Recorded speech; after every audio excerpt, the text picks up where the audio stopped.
suggestions or any questions you may have, please stay with us. Arena Buffalo News is coming up next. The following program is intended for listeners who are blind, have low vision, or another print disability that makes reading, holding a book, or turning a page difficult or impossible. The content is copyrighted by the respective publishers. For more information, please visit us on the web at nfradioreading.org. Your Niagara Frontier Radio Reading Service now presents a reading of articles and features from the Buffalo News for today. It's Friday, December 12th of 2025. Your readers today are Don Williams and J.J. Patek. And we'll open as we usually do with the weather. It was pretty frigid when I left the house, whole whopping 23 degrees. But it's mostly cloudy today with a few flurries with a high of 29. Overcast tonight with a bit of snow accumulating up to an inch with a low of 23. And it's breezy with a little snow with little or no accumulation tomorrow, and it'll be colder in the afternoon. The high will be 28 and a low of 10. Sunday morning snow showers with a high of 20 and a low of 16. Looks like we're going to get an actual winter this year. Monday will be cold in the evening, snow showers with a high of 26 and a low of 18. Tuesday, low clouds with a high of 29 and a low of 26. Wednesday, breezy and not as cold with a high of 39 and a low of 34. And Thursday, it'll be rainy with a high of 40 and a low of 32. So if you didn't clean up your sidewalks, you got to wait till the weekend. And yesterday's high was 25 and the low was 18. The normal high is 38. The normal low is 27. The record high, 67 back in 2021, just a couple years ago. And the record low was -6 in 1960. And last year's high and low was 45 and 32. And the national extremes, the San Bernardino, California was 84 degrees, and Cook, Minnesota was at -17. Now the sky watch today, the sun rose at 7:37 a.m., and the sun will set tonight at 4:41 p.m. And the moonrise was at 12:25 a.m., and it will set at 12:42 p.m. And we don't really have a weather factoid anymore. They're giving us their version of the snow derby. We've got, according to them, the season to date is 17.6 inches here in Buffalo. Although looking online this morning, I know that Syracuse has about double that, so, but they don't have Syracuse on here. On to you, Don. On the front page, what has been an ongoing story for quite some time now, Jay Tokaz reports that a federal judge presiding over the Catholic Diocese of Buffalo Chapter 11 case said yesterday that he will hear statements from any childhood sex abuse victims who want to make them, as well as others affected by the diocese's sex abuse crisis and bankruptcy. As many as 100 sex abuse claimants in the diocese's bankruptcy case have expressed interest in addressing Bishop Michael W. Fisher in the courtroom as part of the bankruptcy settlement process, according to Elan Scharf, a lead counsel for the official committee of unsecured creditors, which represents nearly 900 abuse claimants. Scharf asked Chief Judge Carl L. Buckeye to schedule hearings for sex abuse survivors to tell the bishop and the court about the abuse and the impact it has had on them. Nearly 6 years into the bankruptcy, the diocese, its parishes, and some insurers have agreed to a settlement fund for victims that now stands at more than $300 million and may grow larger if additional deals are made with insurance companies that have yet to settle. Court papers and a letter to clients from the office of Attorney Jeff Anderson indicated that the settlement had increased by more than $25 million as Selective and Hartford insurance companies recently agreed to contribute, joining several other insurers. But Scharf said that no amount of monetary compensation will be sufficient, and abuse survivors needed to receive something more than money to help them in their healing process. One of those things is sharing their stories in public because they've been prevented from doing so for a long time, Scharf said. Most of these people All of these people filed claims in the court, filed lawsuits in state court, were hoping for a day in court, and the reality is that once the bankruptcy was filed and the automatic stay was imposed, it became clear that that wasn't going to happen through the adversary process in state court. More than a dozen abuse claimants appeared in federal court yesterday in support of the request, and Buckeye indicated several times that he intended to approve it. The judge said the hearings will be open to the public, and with notices sent out to all creditors, posted in church bulletins and on the diocese website. And these pages don't want to turn today. Time for some hand lotion or something. It is for anyone to make a statement, the judge said. I'm not here to silence anyone. Buckeye said he would schedule as much time as necessary for the hearings. The hearings could begin as soon as the end of January, although no dates have been scheduled yet. Victims would be allotted as much as 20 minutes each to tell their stories. Stephen Donato, an attorney for the diocese, said Fisher fully supported the hearings for victims and will attend. Sheriff's motion sought non-testimonial hearings that would not be transcribed or recorded and cannot be used as evidence in any litigation. But Buckeye said he preferred that the hearings be recorded, at least in instances where abuse victims would consent to it, and then he would seal the record. Buckeye also said he would not limit hearings to victims alone, and that spouses, parents, siblings, and children of victims could address the court. The judge said he will allow parishioners and even abuse perpetrators to address the court if they want to. Buckeye raised the question of whether there are perpetrators who want to apologize for their actions. If there are, Scharf said they should reach out to him or Donato or make a motion to the court to be heard. The hearings would not be the right time for that, he added. I think it would be re-traumatizing to people in a very bad way to have perpetrators of abuse come to this court, sit down next to them and make an apology, he said. Even if it's well-intentioned, I think it would be inappropriate in this forum. Buckeye said he would allow the committee the opportunity to reserve dates for scheduling victim statements while also allowing time for others seeking to address the court. If a parishioner in a parish that's closed wants to make a statement on how this crisis has affected them, I'll hear them, he said. I'm not going to turn anybody back who wants to speak. If I'm going to take statements from the public, it's going to be open to everybody. Donato protested that allowing anyone to speak was beyond the scope of Scharf's motion. Opening the door, mixing victims with some parish representatives, I think, is a serious mistake, Donato said. But Buckeye said a lot of people are hurt in the diocese bankruptcy case and needed to hear from anyone who wants to speak on it. Thank you. And from Ben Sugimoto, panel recommends closing schools 90 and 3 in Buffalo. The Buffalo Public Schools should close schools 90 and school 3, according to a committee assisting the district in its right-sizing process. At a meeting Thursday morning, the committee recommended those 2 schools for closure to Superintendent Pascal Mobango to consider presenting to the Buffalo School Board later this month for a vote. 2 members of the closure committee have confirmed the Buffalo News that the 2 schools recommended to the superintendent. District spokesperson would not confirm the recommendation and instead criticized the committee members for sharing the information.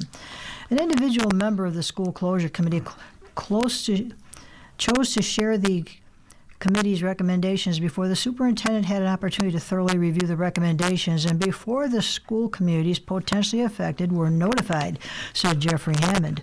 This action does not respect the school committees potentially impacted and established process or the important work of the closure committee. Out of respect for our students, families, and staff, the district will not comment further at this time.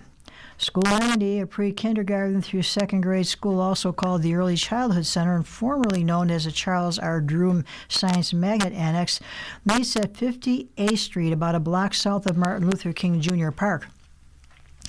It historically has been considered a feeder school for Dr. Charles R. Drew Science Magnet School 59, which educates grades 3 through 8 and is connected to the Buffalo Museum of Science inside the park. About 150 students. School 90 is among Buffalo's least populated schools. School 3, the Duville Porter campus, is a kindergarten through 8th grade school at 255 Porter Avenue, where Porter meets Niagara Street.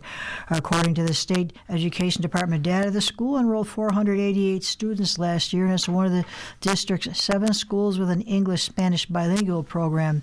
Its performance on the 2025 New York State assessments was among the lowest in the district. 12% were proficient in English language arts, while 7% were proficient in math.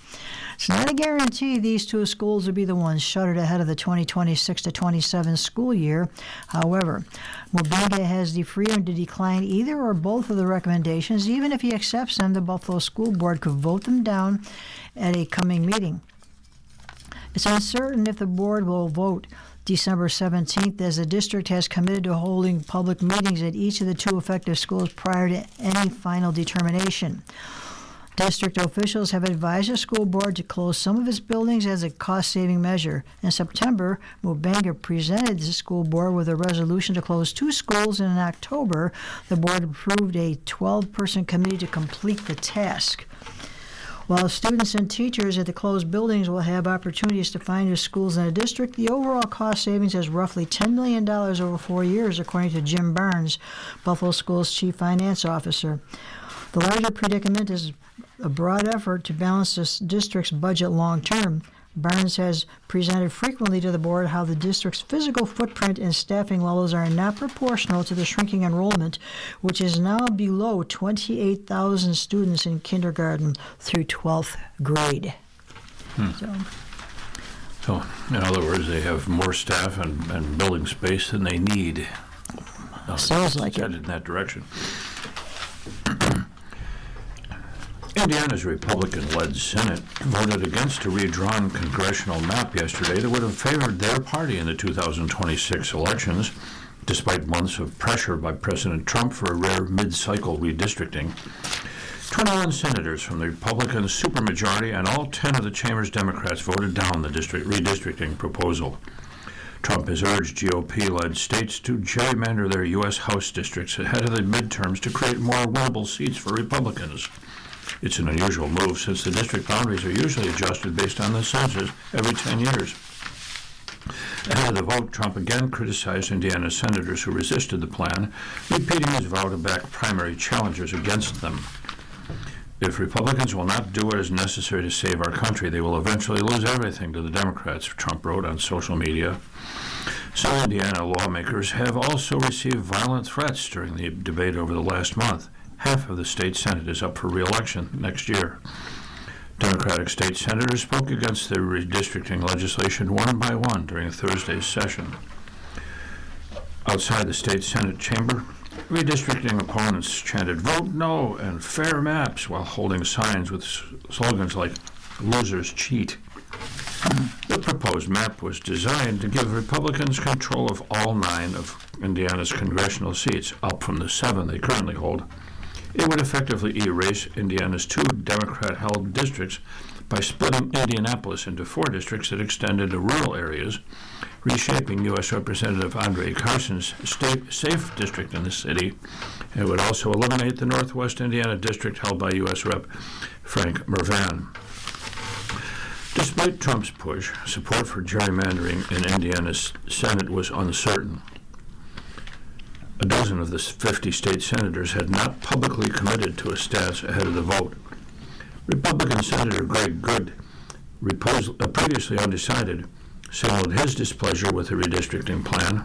In firmly delivered remarks, he said some of his constituents objected to seeing their county split up or paired with Indianapolis. He expressed love for Trump, but criticized what he called over-the-top pressure from inside and outside the state. Senator Michael Young, another Republican, said the stakes in Congress justify redistricting as Democrats are only a few seats away from flipping control of the U.S. House in 2026. "I know this election is going to be very close," he said. Republican Senator Mike Gaskill, the redistricting legislation's sponsor, showed senators maps of congressional districts around the country, including several focused on Democratic-held seats in New England and Illinois. He argued other states gerrymander and Indiana Republicans should play by the same rules. Nationally, mid-cycle redistricting so far has resulted in 9 more congressional seats that Republicans believe they can win, and and 6 more congressional seats that Democrats think they can win. However, redistricting is being litigated in several states. Texas, Missouri, Ohio, and North Carolina quickly enacted new GOP-favorable maps, while California voters approved a new congressional map favorable to Democrats in response to Texas. In Utah, a judge imposed new districts that could allow Democrats to win a seat, saying Republican lawmakers violated voter-backed standards against gerrymandering. We won't hear about this until the next election and probably beyond. I got text today with a quote, the entire thing about the gerrymander was just written up in the wall. Who wants to read that at 7:30 a.m.? Here is a radio that is Buffalo News on the Niagara Frontier Radio Services. 15 minutes past the hour. Move on to the opinion page. Good work. The Chisholm Library Warhorse and Cold Clothes program show the right spirit. Kudos to the Amherst Town Hall for voting Amherst on December 1st to rename the Amherst Memorial at Audubon as the Honorable Shirley Chisholm Library. Board member Angela Marucci deserves credit for introducing the proposal. Peace and goodwill toward those who fought the name change and questioned Chisholm's contribution as great nation, as Marucci suggested. Everyone should know who she is. Chisholm stands as an icon of American history. The example she set for those who followed her stands in stark contrast to the slow-burning and white supremacist Jean-Georges Audubon, whose renown as a naturalist and artist has been tarnished by his bigotry. Chisholm, who died in 2004, was the first black woman elected to Congress and was the first woman and person of color to seek a major party's nomination for president. The unbought and unbossed Chisholm, who advocated for civil rights and for those living in poverty while breaking laws, as a second black person in the New York State Legislature in 1968, the first black woman elected to Congress, also at ties to Amherst, where she lived for a decade. As the News' Stephen T. Watson reported, that local town was her second husband, Arthur Hardwick Jr., who she married in 1977. The couple lived in Amherst until 1996 when Hardwick died, and she remained a town resident until 1991 when she moved to Florida. Chisholm was interred with Hardwick at Forest Lawn, and a statue of her is unveiled in May. She was posthumously awarded the Presidential Medal of Freedom in 2015. Those arguing against affixing Chisholm's name to Hardwick contend she had minimal ties to the town, and they should recognize someone more directly responsible for the library's growth. An argument about her local ties pales against her national impact of the royal cloud as she brought the public service. The library name for Chisholm honors what she fought so hard for, that there was an opportunity to be open to everyone. The members of the Amherst Town Board did the right thing. For many, this is the season of celebration, but for others it is a reminder of scarcity. Those who can give should. Anyone looking for reasons to give need not look far. News columnist Dan Higgins shared his own discovery that his coat was missing in order to make a larger point. As Higgins wrote, he's lucky enough to have plenty of coats, but the incident brought home the fact that there are an awful lot of people out there who don't have coats, or at least wear coats. That's where the Coats for Kids program comes in. Organized by Clothing Cleaners on Elmer Avenue in Gilmore, it is one of the examples of giving, transforming from a seasonal effort to a year-round charity.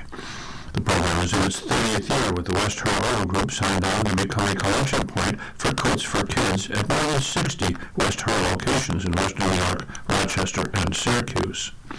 On Monday, West Hurl will host a live event to collect winter coats, gloves, and the like from 4 to 6:30 p.m. at its Subaru Lockport store on Transit Road in Lockport. The program's success is demonstrated by the numbers so far this season. They have given away about 8,000 coats to children and adults in Western New York, and are expecting to exceed last year's total of about 20,000 coats. Read the column to learn about Clothing Cleaners President Paul Bellani's own modest background and how that has inspired the tradition of community philanthropy he carries on with his son Christopher, Clothing Cleaners Vice President. 'Tis the season to give. Good story. The editorial cartoons, the first one from Adam Zibos of the Buffalo News, has an bunch of industrial complexes actually. There's a tall chimney with a head of Trump belching out smoke. And this is at the bottom, a mission cap which has been blown off. And it's labeled Trump Tower. And the other one is from Chip Black of the Creator Syndicate. It's a referee. And he's saying, upon further review, the Player Selection Committee has been ejected and will revert to the AP Mythical National Championship, apparently referring to the unhappiness that many people have with the system.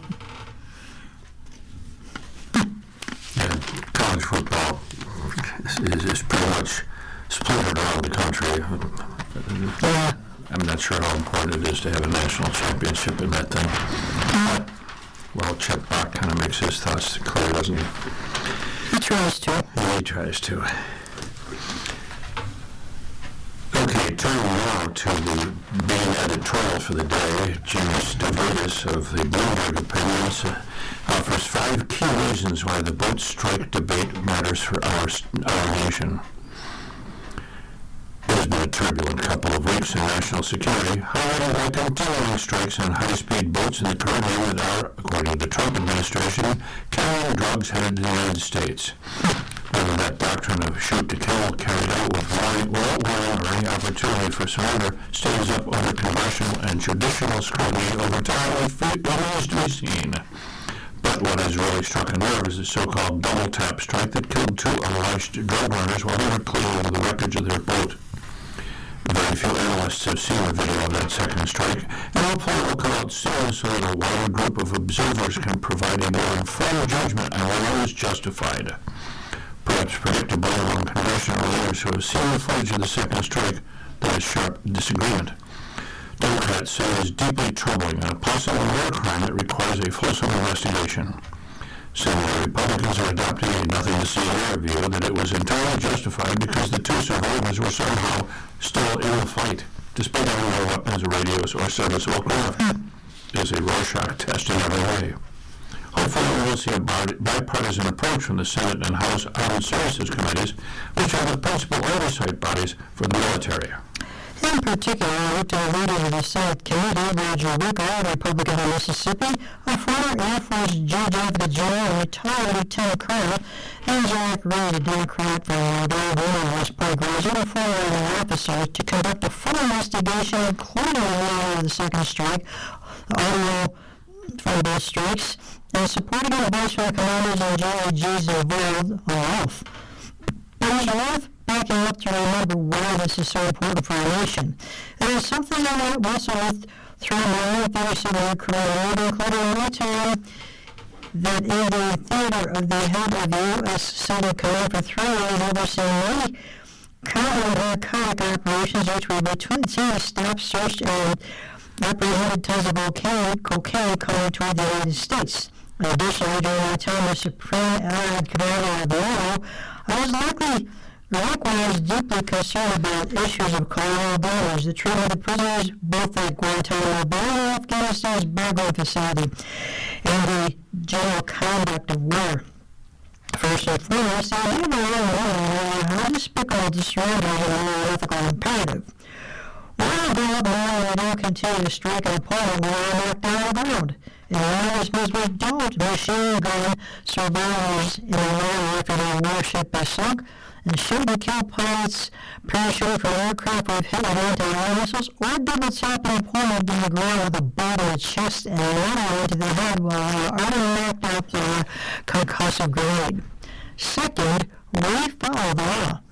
Where although remotely vicious and full of chaos is governed by an extensive set of laws, both domestic and international, treaties of which our nation is a signatory, such as the Geneva Conventions, our own policies on the treatment of alien combatants, and our standard and promulgated rules of engagement.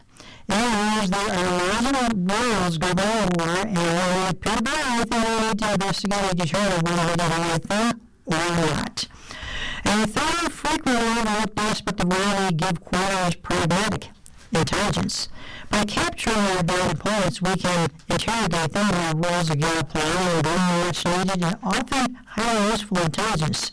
The drug owners following around in September and many things, locations of logistics centers, routes, fueling stops, the airship they were going to run over with, and the people who paid them and much more. By capturing instead of killing them, we can harness that intelligence about the whole network, reverse engineer it, and dismantle it. Fourth, there is the question of reciprocity. If those were two Navy SEALs floating on the wreckage of their small boat or recovered from their submersible by North Koreans, we would want them to receive humane treatment and be captured, not shot to death while they had no means to resist.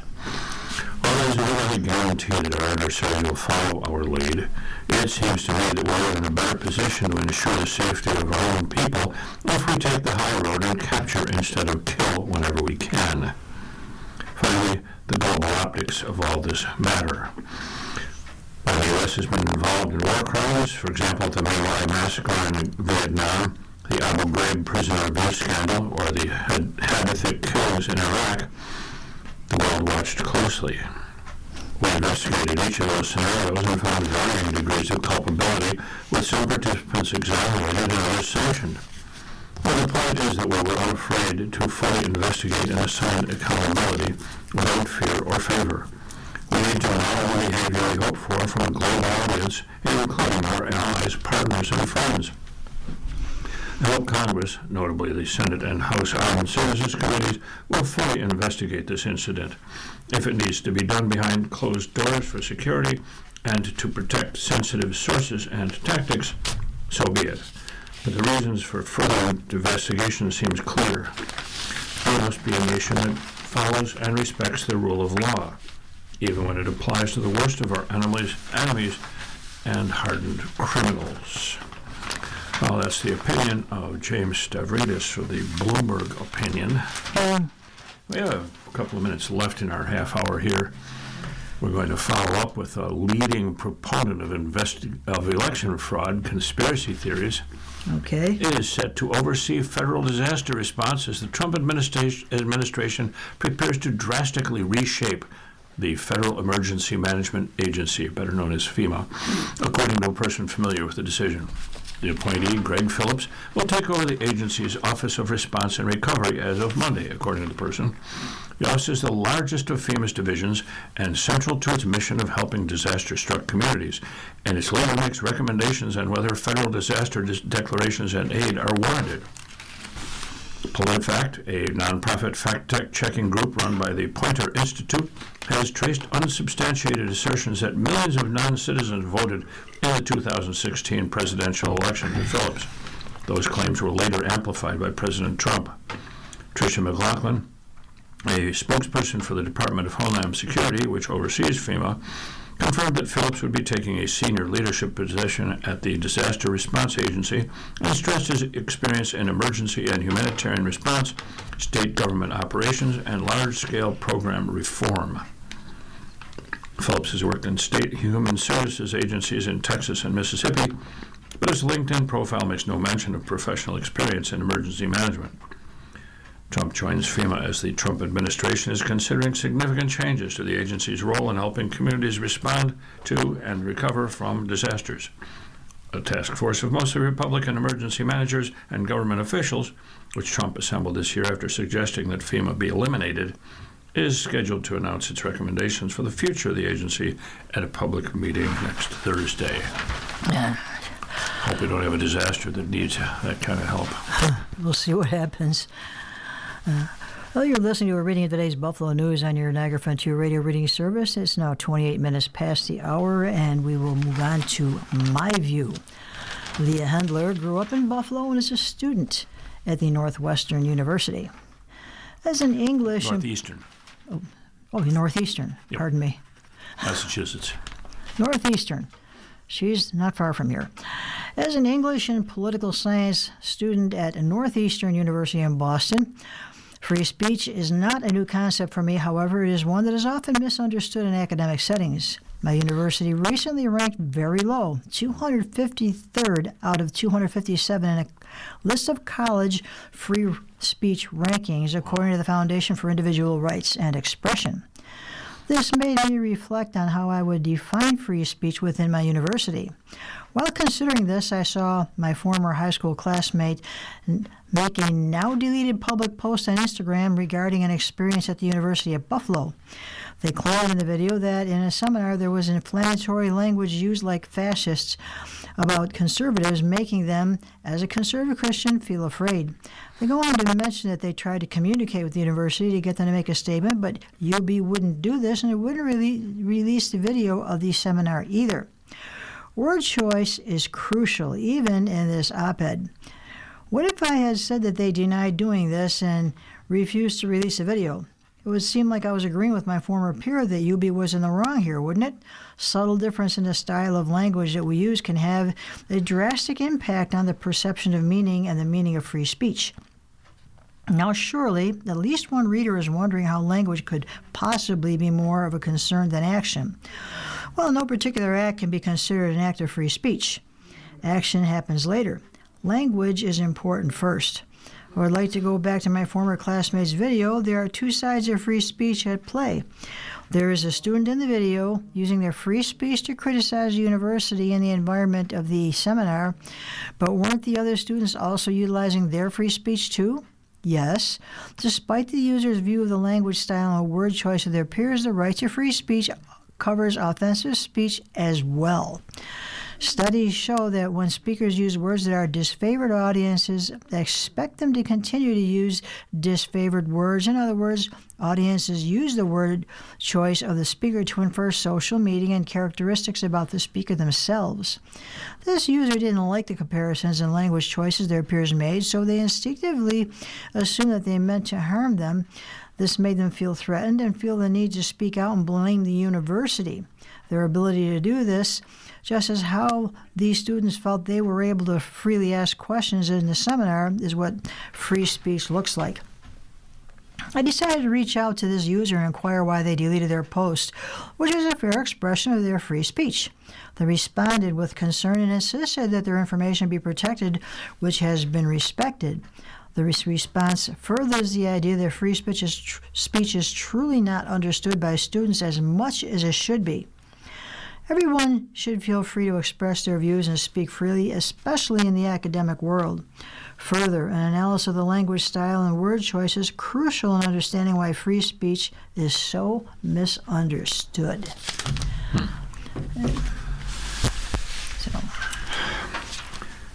From Marlon Fuentes, another voice says, as a self-taught technologist, open source frameworks have been key to ensuring I can access bleeding-edge technology.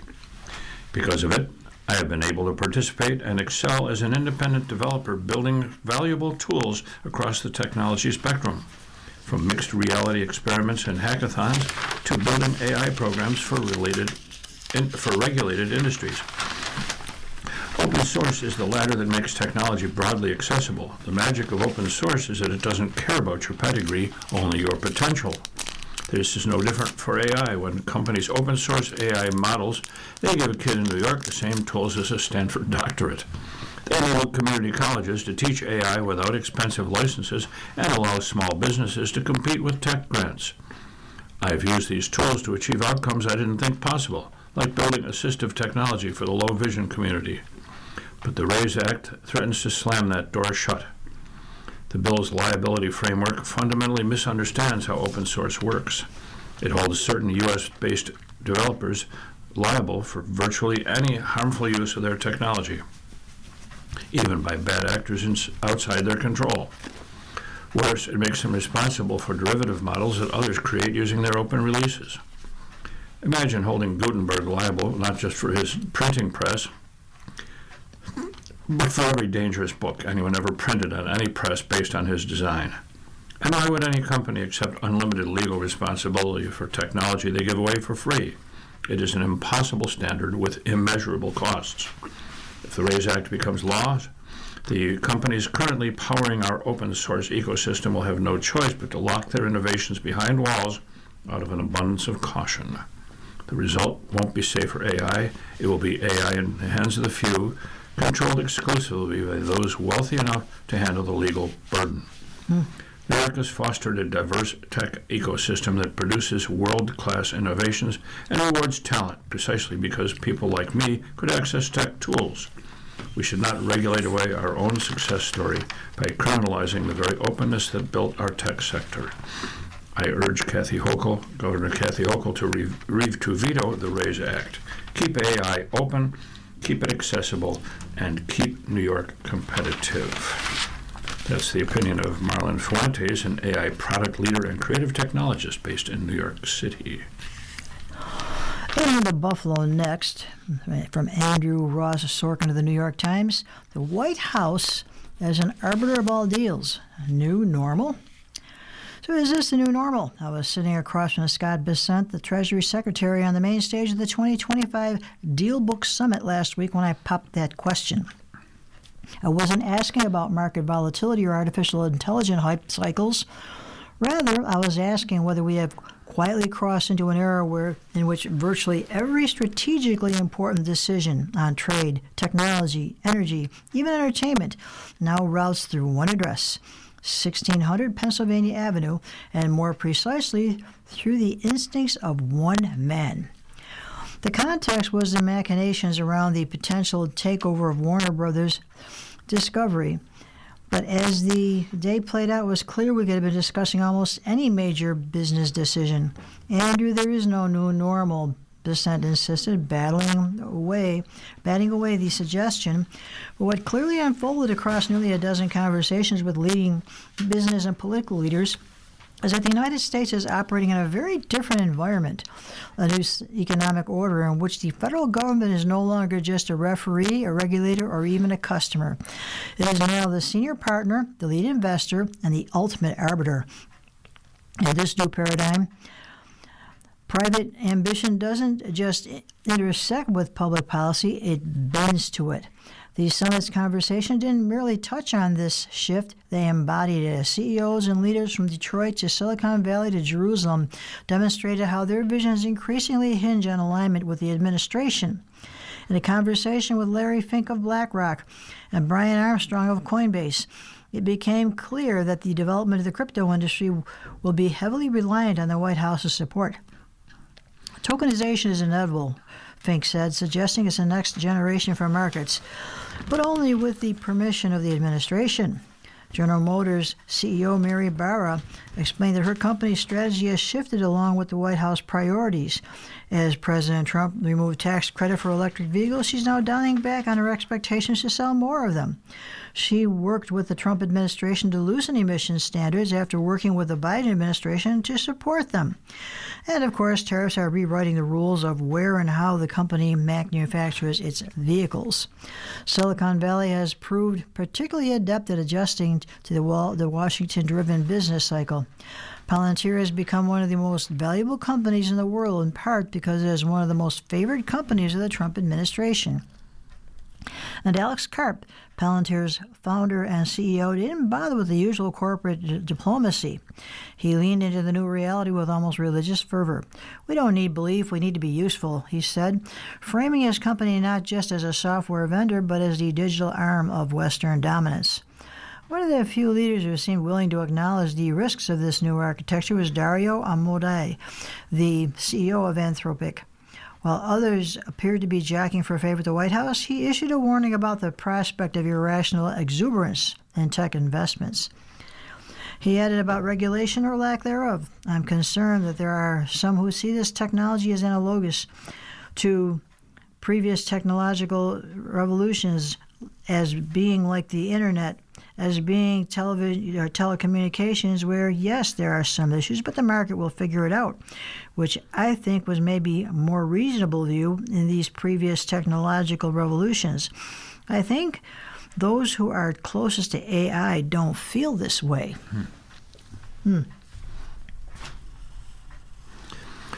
Well, just for a moment, I read that last piece on Another Voice, and it referred to the RAISE Act several times.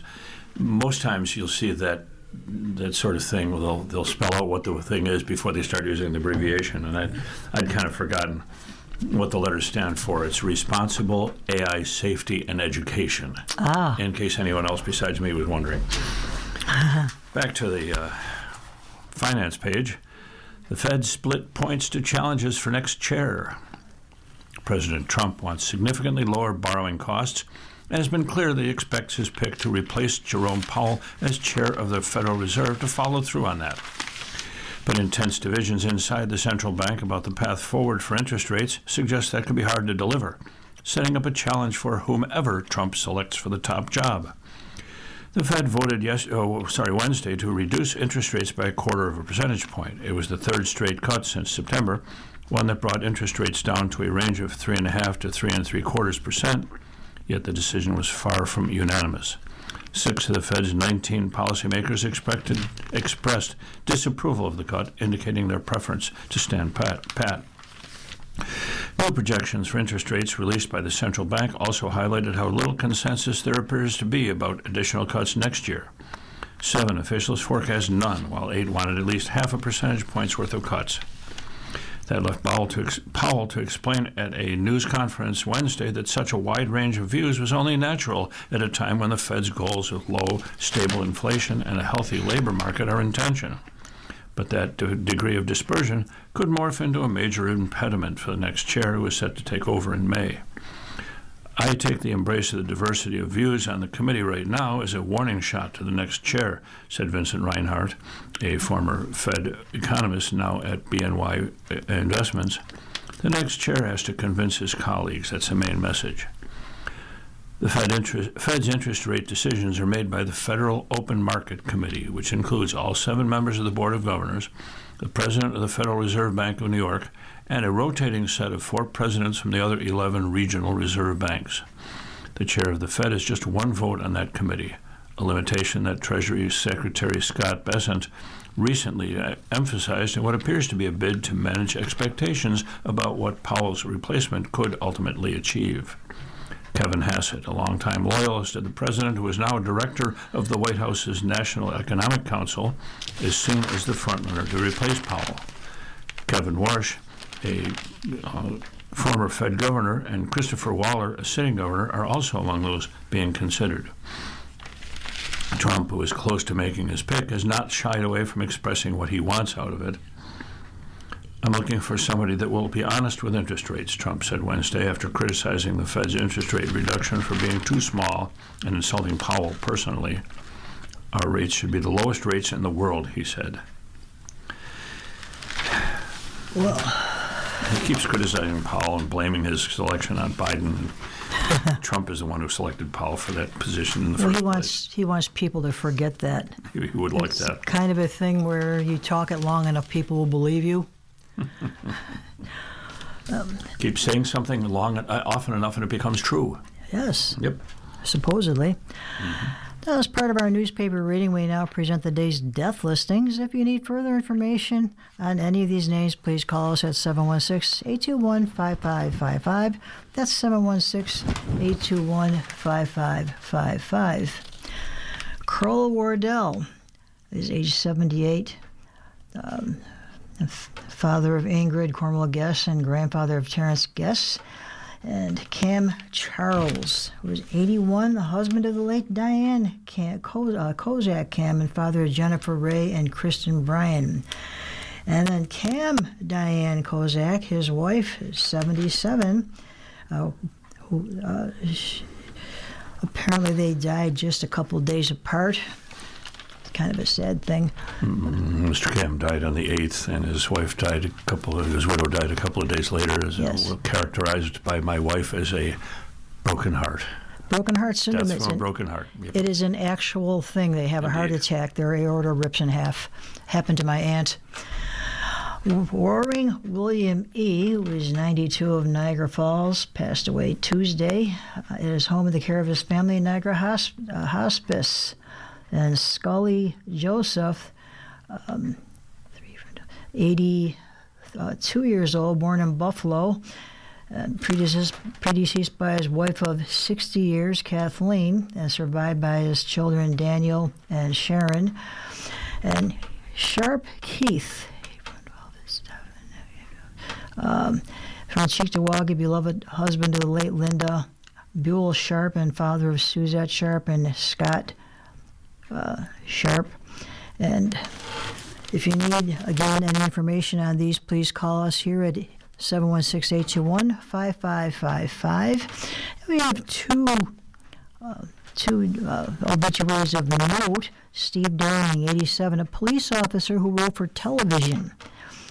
Steve Downing, a Los Angeles Police Department officer who moonlighted as a writer of police dramas on television and later as a TV producer, shaped one of the most distinctive aspects of the title action hero of MacGyver, the fact that he never carries a gun. Died on November 20th in Long Beach, California, and he was 87. His death in the hospital was caused by sepsis, said his son Michael, a retired deputy chief of the Los Angeles Police Department. Dale was the assistant watch commander of the 77th Division in South Los Angeles when actor and producer Jack Webb, best known for playing the unflappable detective Joe Friday in the 1950s police series Dragnet called Precinct. Dale answered the phone and listened to Webb ask for a technical advisor for Adam 12, a new show he was playing for ABC in 1968, starring Martin Milner and Kent McCord as LAPD officers. And Downing, who had studied creative writing in the 1960s at what is now California State University in Los Angeles, got the job and quickly surmised that he could offer more than guidance on police policy and tactics. He wanted to write a script. And I said, it's harder than it looks, Michael Downing said in an interview, recalling what his father told him. And my father went home, wrote the script over the weekend, and sold it. Downing had cultivated sources within the police department who trusted him as a former high-level officer in Los Angeles, according to Check LBPD, a blog that monitors misconduct and mismanagement of the Long Beach Police Department. And more recently, in a Substack column in October, he criticized President Trump's use of military strikes against suspected drug couriers in the Caribbean Sea and Eastern Pacific Ocean. More than 20 vessels have been targeted September 2nd, and at least 87 people have been killed. In his column, Downing recalled drug seizures off the coast of California in the 1970s, in which the LAPD coordinated with the U.S. Coast Guard, and a search warrant he ordered was obtained to install a secret tracking device on the boat. Nobody died, he wrote. Nobody needed to. The evidence was solid, the warrants clean, and the courts handled the rest. Now, he added, a document is being written at sea. Today will be the justification for domestic violence tomorrow. Once a president learns he can kill without due process abroad, the temptation to do it on U.S. soil follows close behind. And our Bruce Dold, 70, a Pulitzer Prize-winning journalist at the Chicago Tribune. Our Bruce Dold, Pulitzer Prize journalist at the Chicago Tribune, who rose to become editor-in-chief and publisher in who in 2008. Started center-right editorial page to support Barack Obama. And the paper's first ever endorsement of a Democrat for president died December 3rd in Waukesha, Illinois. He was 70. His death at the home of his daughter, Kristen Dole, was from esophageal cancer, his daughter, Megan Dole, said. During his 42 years at the Tribune, Dole covered city, state, and national politics and joined the editorial board in 1990 and ascended to the masthead to become editorial page editor, a job he held from 2000 to 2016, followed by 4 years as editor-in-chief and publisher. And as a member of the editorial board in 1994, he won the Pulitzer for a series denouncing the Illinois child welfare system for failing to protect a 3-year-old boy from his violent mother, who was charged with murder. The series ran in tandem with the news reporting on the case and helped encourage the passage of a state law reforming the child welfare system.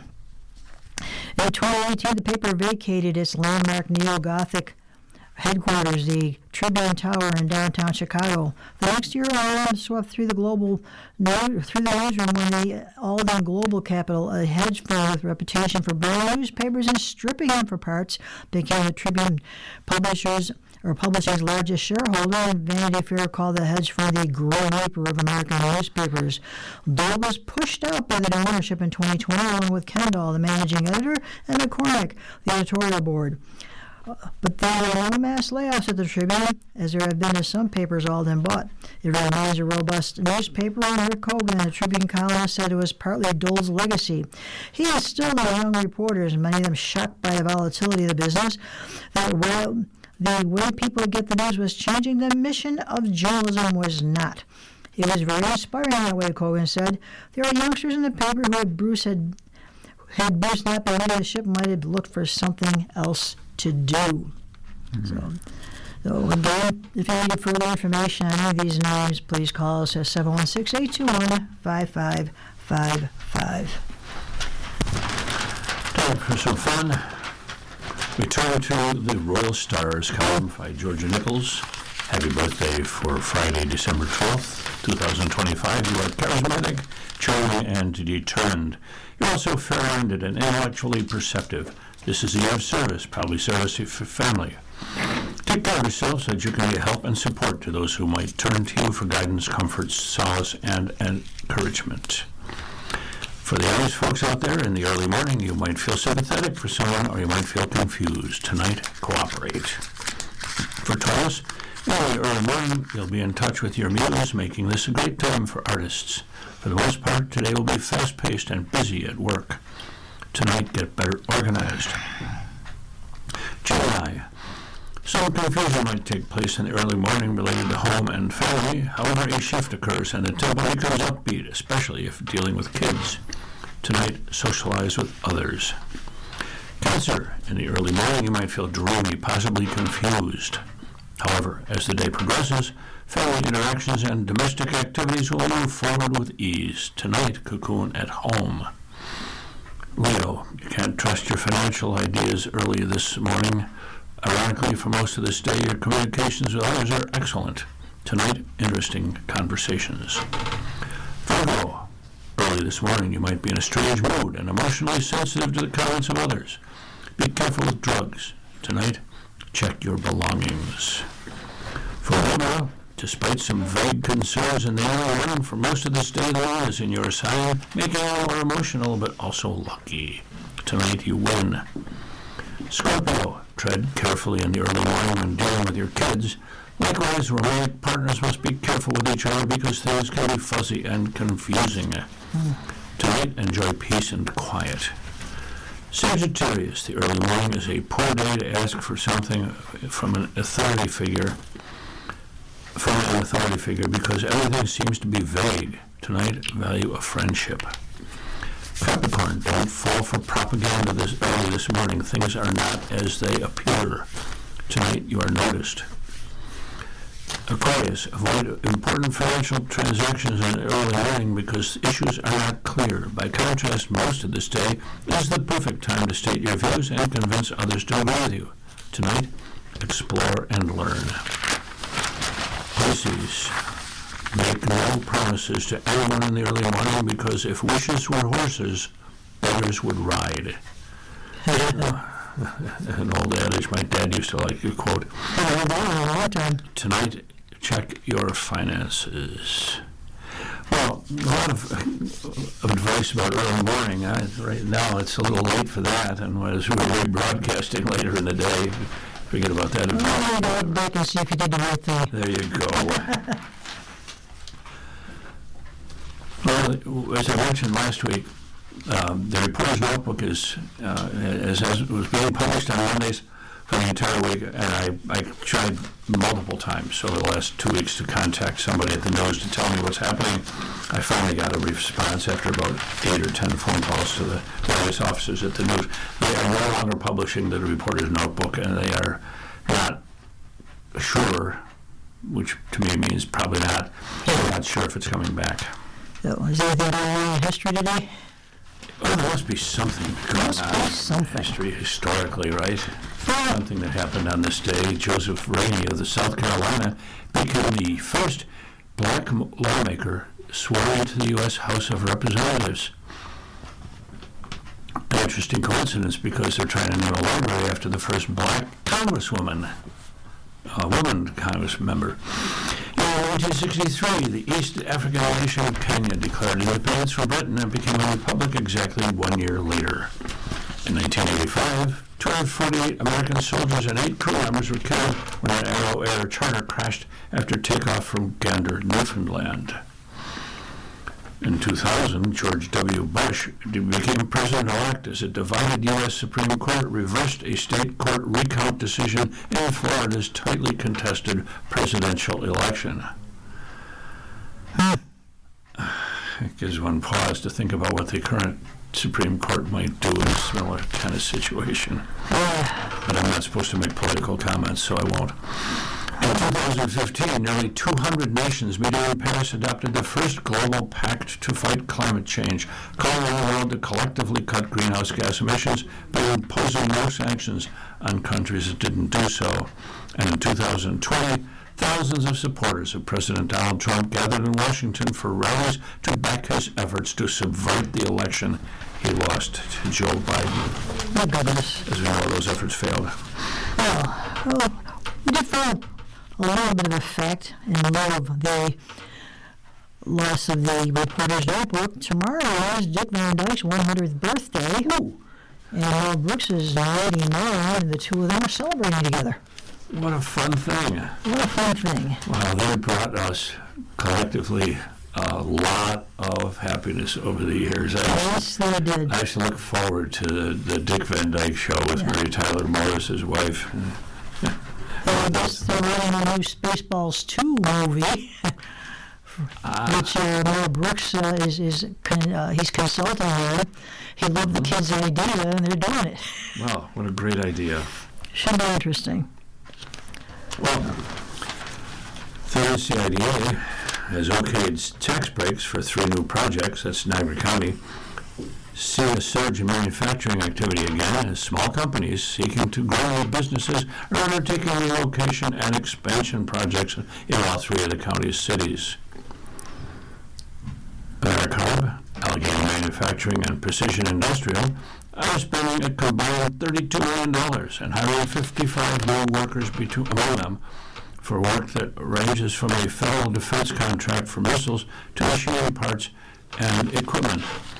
In 2 of the cases, Precision Industrial and Allegheny Manufacturing, the companies are buying and moving into vacant industrial buildings. The third, AmeriCarb, is buying the property it already occupies, but will expand with the construction of another building. To make those plans, the NCIDA approved $3.9 million in tax breaks for all 3 projects. It's a real positive sign that some of our older inventory of manufacturing buildings are being repurposed and not sitting vacant, said NCIDA Vice Chair Jason Krapa. And the companies say that the tax breaks are critical for their projects. It wouldn't happen without them, said Chris Ellsworth, President and CEO of Allegheny. We're putting a lot of money into this building, and we won't have enough to do it all, especially in this first few years where we're going to be tight. AmeriCarb, a graphite and carbon materials manufacturer that recently won a U.S. defense contract to insulate rocket nozzles for strategic missiles, has planned a $29 million expansion that will double its workforce and boost its capacity tenfold. Meanwhile, it needs more room for its furnaces, and so it's planning to outsource its machine shop work to Allegheny Manufacturing, which also works with graphite materials. So, some tax breaks for those 3 projects. Well, that's a good thing. Yeah, so we're reading the articles in the Buffalo News for today, Friday, December 12th of 2025, on the Niagara Frontier Radio Reading Service. And I'll return for more readings after this short break. Your readers today are Don Williams. and Roger Patek. If you or people you know shop at any of the Dash's supermarkets, please save Dash's register tapes for radio reading. Our agency receives $2 for every $100 in Dash's register tapes. Radio reading has raised thousands of dollars so far. Anyone can drop off their Dash's tapes to the Niagara Frontier Radio Reading Service at 1199 Harlem Road, Cheektowaga, between William and Clinton Streets. Or Dash's tapes can be mailed to the Niagara Frontier Radio Reading Service at 1199 Harlem Road, Cheektowaga, New York, 14227. Any questions on Dash's tapes for radio reading? Call us at 716-821-5555, and thanks for caring.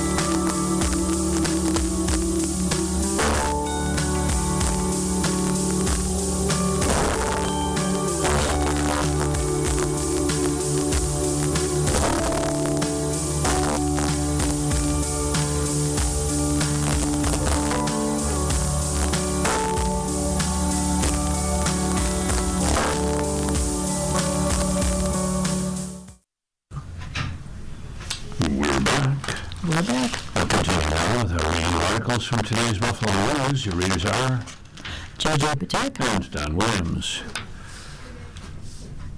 Looking at the local news. Yes, sad.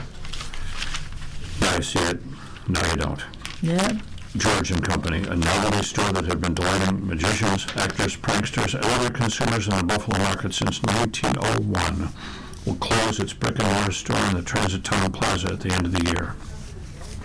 It was a tough decision, said George Smilanich III, the store's third-generation family owner.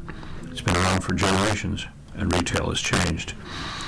Smilanich, who was ready to slow down at age 69, said he will miss the store terribly, but he will keep sales going online and continue making custom orders, including custom dice for magicians via the Florida-based George & Company manufacturing business, which makes things such as casino-quality dice, poker chips, and the Buffalo-invented LCR dice game the brand owns and sells around the globe. The two businesses used to operate under one roof, with a store on the first floor and a machine shop upstairs, originally named Buffalo Novelty Bazaar.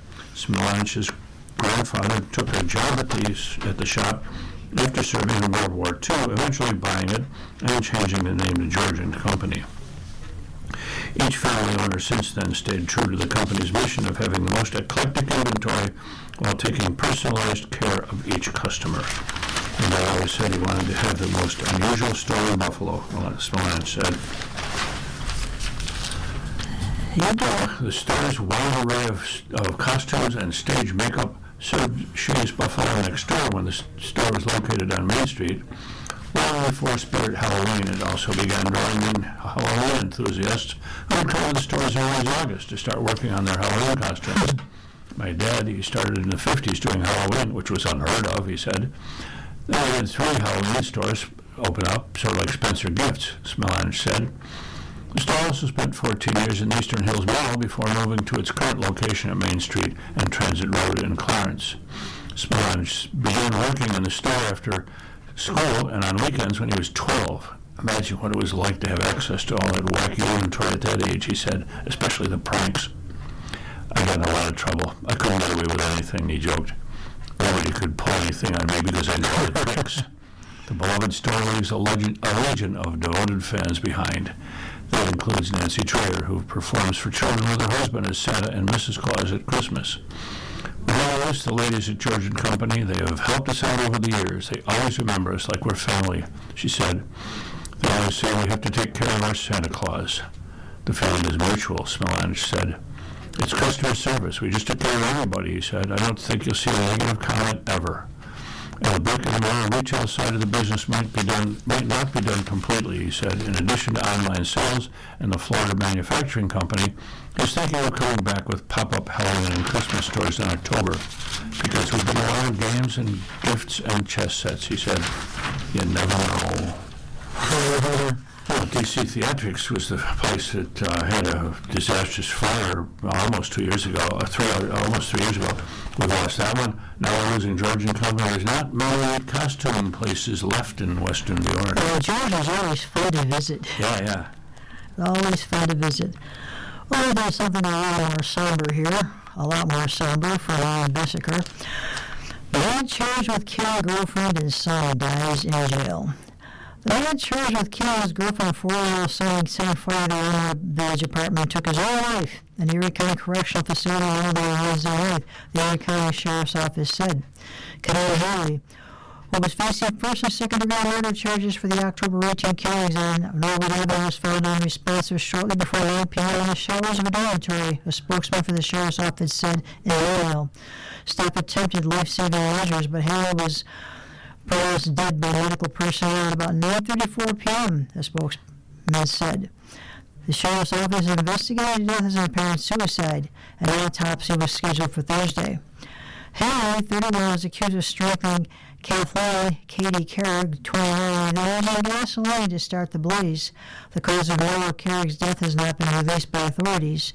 Haley, who was being held without bail, was last in court on arson charges December 1st when his defense attorney asked for more time to notify the court of a possible psychiatric defense.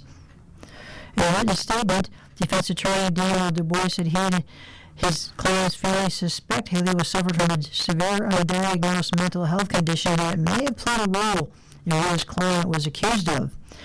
This tragedy underscores the critical importance of mental health awareness and the support of mental health challenges can affect anyone regardless of their background or circumstances, Du Bois said in the statement. Haley immigrated to the United States as a 1-year-old and dedicated his life to serving his community, his attorney said. He previously worked as a contact tracer during the COVID-19 pandemic and a group home worker with children with severe mental health challenges. His most recent job was at the University of Buffalo working in financial aid, Du Bois said. His family and loved ones are devastated by this loss and continue to mourn for everyone affected by this tragic and devastating losses suffered by many on October 18, 2025, he said. Firefighters found the bodies of Katie and Noah Carrick inside the burning residence, and they also found Haley at the scene suffering from smoke inhalation. The sheriff's office had notified the state attorney general's office of the death Wednesday night. The attorney general's office is conducting what is known as a preliminary assessment of the case. The last suicide the correctional facility happened in September of 2019, the sheriff's office said. Since 2010, there have been 8 suicides in the holding center, with the most recent being in 2014, according to the State Commission of Correction. At the correctional facility since 2010, aside from the suicide in September of 2018, the only other suicide happened in 2017, according to the Commission. Since 2020, there have been 40 attempted suicides at the jails, 33 of which happened at the holding center, the sheriff's office said. No. Yeah. Tragic. Justin Sandell, a reporter from the news, reports that Mayor-elect Sean Ryan is tapping the former chief of detectives for the Buffalo Police Department to serve as interim commissioner while his team conducts a national search for a permanent leader. Craig Lacey, who retired this year after 17 years with the Buffalo Police Department, will return to headquarters after serving as Director of Community Security for the Buffalo Jewish Federation since October. Ryan, in a written statement, said he is grateful to Lacey for stepping into the temporary role. He is widely respected in the department and has demonstrated consistent, results-driven service to this city, Ryan said. His leadership will ensure stability and professionalism at the Buffalo Police Department while we complete our nationwide search. Lacey's appointment to the position was first reported by WGRZ-TV. Ryan plans to use a national search firm to find Macy's replacement, a process that could take many months. He also plans to increase the salary for the position by at least $50,000, which would bring it up to at least $225,000 a year. Ryan and his transition team are in the process of setting up an outside fund that can be used to pay for supplemental salary bumps, studies, and other things the mayor-elect says the city needs to modernize but cannot afford to pay for outright, while also addressing the current fiscal crisis. He has said that 2 such items the fund would pay for are the national search team to find a new commissioner and the initial salary bump for the position. The current commissioner's annual salary of $174,000 is not high enough to attract outside talent to the position, something his administration will prioritize, he has said. Lacey's appointment, which is subject to common council approval, is the 6th position Ryan has announced after introducing 4 deputy mayors and his chief of staff last week. Buffalo Police Benevolent Association President John Davidson said in a written statement that the area has a good relationship with the current command staff, and he expects that to continue under Macy. I personally have found him well respected by the members and extremely professional in all that he does, Davidson said. Macy served as chief of detectives from October 2022, until his retirement this year, first appointed by former Commissioner Joseph Granalia and continuing under current Commissioner Alfonso Wright. Wright was appointed commissioner by Mayor Christopher Scanlon after Granalia resigned in January following what Scanlon has described as a disagreement over policing philosophies. Scanlon became mayor in October 2024 when former Mayor Byron Brown resigned. Wright has made no public announcement of his plans since Ryan said he would seek a new commissioner. Wright did not immediately return a message from the news seeking comment on whether he plans to stay with the department. Due During the study year, homicides and shootings dropped dramatically following nationwide trends after spikes in violent crime during the COVID-19 pandemic. Homicide solve rates also increased during that time. Macy served as a combat engineer in the U.S. Army and was deployed to Afghanistan, Iraq, and Sinai before joining the Buffalo Police Department. Other roles with the department included SWAT officer and commander of the crowd management unit. There's something nice to be said about the cooperation that Mayor Scanlon, current mayor, acting mayor, whatever his title is actually, and the incoming mayor, Sean Ryan, there's cooperation happening there. So Ryan being able to make some appointments that are going to, well, he'll be mayor next month. Yeah. Well, from Brian Herbeck, Scrutiny plans to retire from the federal bench after 35 years.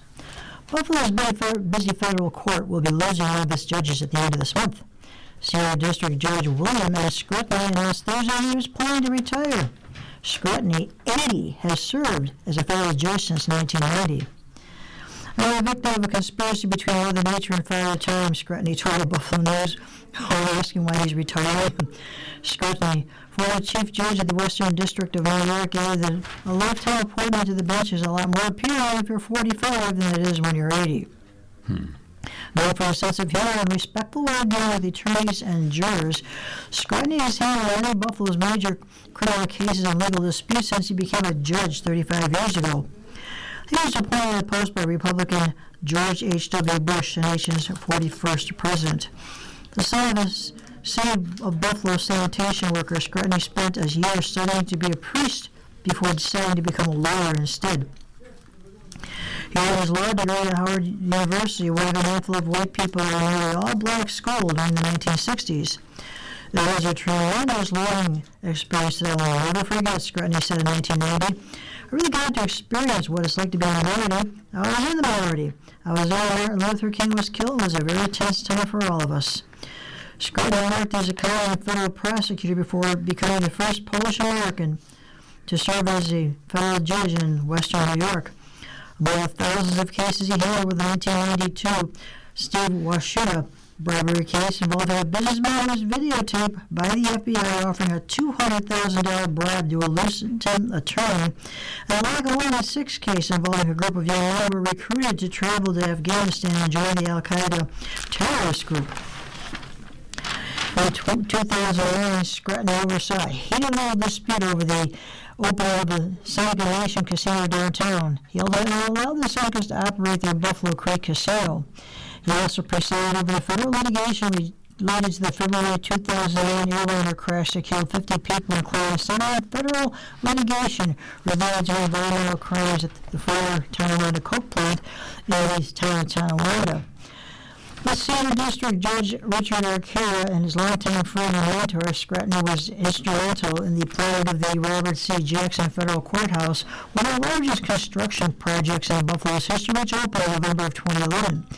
Defense attorneys respected him for his fair handling of tough cases and the way he treated people from all walks of life in his courtroom, said veteran defense attorneys Sharon Myers Booth and James P. Harrington and Rodney O.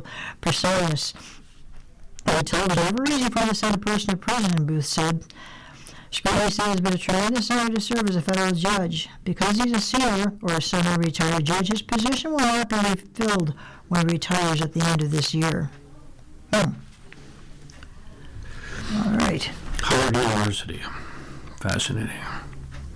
That was the alma mater of former Vice President Kamala Harris, as we may recall.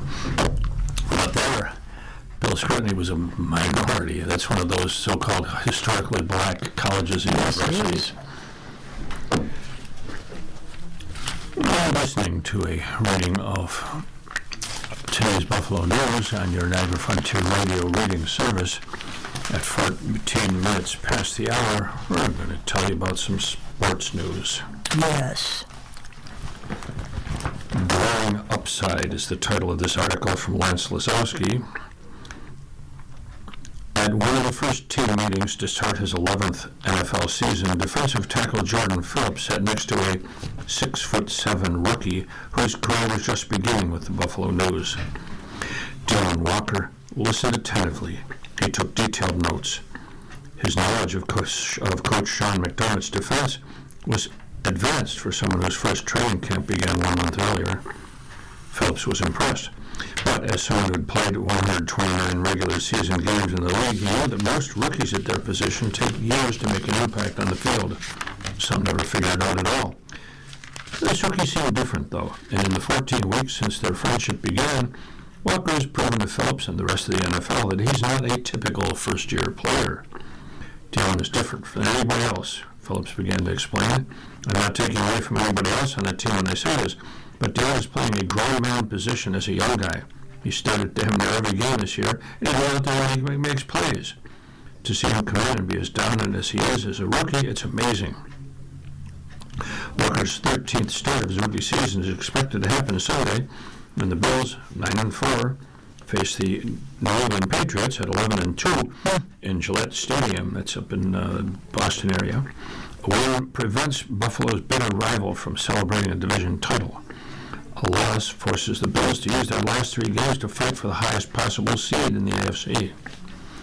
It is a scenario nobody, Walker included, would have predicted in May, but he's brought stability to a defensive tackle position that lost its best player, Ed Oliver, to a biceps injury in Week 8. Someone in that position group made to emerge as a game-changing presence once they learned Oliver's regular season was over. Replacing his production, the 2019 first-round draft pick had 9.5 sacks in 2023. Was unlikely, but the drop-off could not be noticeable.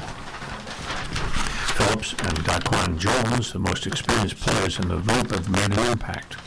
Larry Ogunjobi, who served a 6-game suspension to start the season, has also helped, especially against the run, but the Bills' defense would be in dire straits if Walker hadn't developed at this rate. Walker's 21 tackles against the run ranks second among rookie defensive tackles behind the Cleveland Browns' Mason Graham, who got taken with the 5th pick of the draft.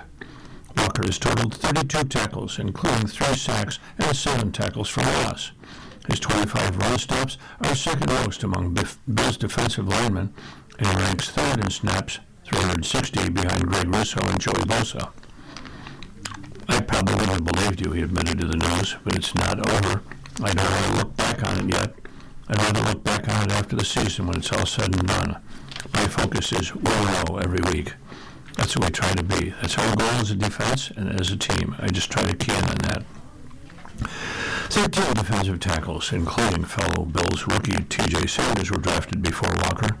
He fell to the 4th round because of a back injury that limited his production and impact last season at the University of Kentucky. Before the 2024 season, he was viewed as a future first-round pick. The injury was so bothersome during Senior Bowl practices in January that Bills coach told General Manager Brandon Beane that Walker probably shouldn't have been on the field. It seems that Walker could be around for a redshirt season. The strength and conditioning staff created a thorough program to help him overcome the back injury. He was on a snap count during practices and OTAs and early in training camp. Once the Bills cleared Walker to be full go, his potential began to shine. Experienced NFL offensive linemen looked like peewee players against him during the preseason. Walker shed blocks and tackled unsuspecting running backs in the backfield. Off the field, he studied game video with the same attention to detail as a veteran and followed the workout regimen that allowed him to overcome an injury. On the field, he possessed a self-awareness that is uncommon for first-year players. Phillips, Jones, and Oliver have mentored Walker. They do not hesitate to point out his mistakes, especially Jones, who guided Walker since the day they first met. They taught him how to spot offensive linemen's tendencies while watching video before a game. Early this season, Walker kept putting himself in precarious situations that made it difficult to make plays and impacted the Bills' defense. He struggled to get off double-team blocks, and he needed to execute the technique taught by the coaches instead of relying on pure strength the way he did at Kentucky. Improvement required hard work and patience, but he's making more remarkable plays and fewer mistakes. I think he's a mature player, Ogunjobi said. He gets some guys who come out of school, and a lot of times they're trying to find their way, but his approach is not rookie-like. Once he got through the first couple of weeks, as far as training camp and understanding how things worked and they needed him to do, everything started to pick up for him very quickly. He's seeing things faster. He's carved out a role for himself, and he's maximizing that. Walker isn't satisfied, and he knows that he's capable of more as an NFL nose tackle, even without the coach's feedback. Too often he's unable to shed his block, even if the ball carrier gets to the second level. The Bills coaches want their linemen to get off their block. Consistency is what's missing. Walker explained, especially in react attack, a defensive line technique that focuses on resetting the line of scrimmage by working toward the face of his blocker and attacking off the guard's leverage to explode through his assigned gap. The defensive tackles for the Bills have not made enough splash plays. Jones has 3 sacks in 10 games. Production Oliver created in 3 games. But Phillips, Walker, and Ogunjobi have combined for 2 sacks. Sanders is making an impact after missing 5 games because of an injury. However, the team has needed him to line up at edge rusher. The Patriots do not want their exceptional second-year quarterback, Drake May, to drop back 40 times Sunday afternoon.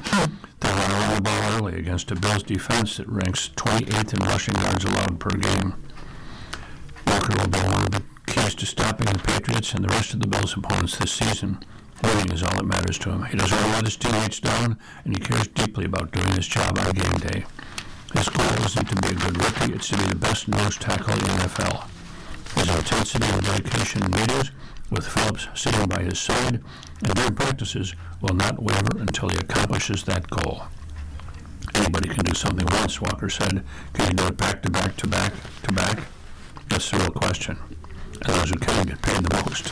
I let that drive me. I want to be a great player. Everyone in me wants to be a great player. I want to be the best at this. I want to be in those talks.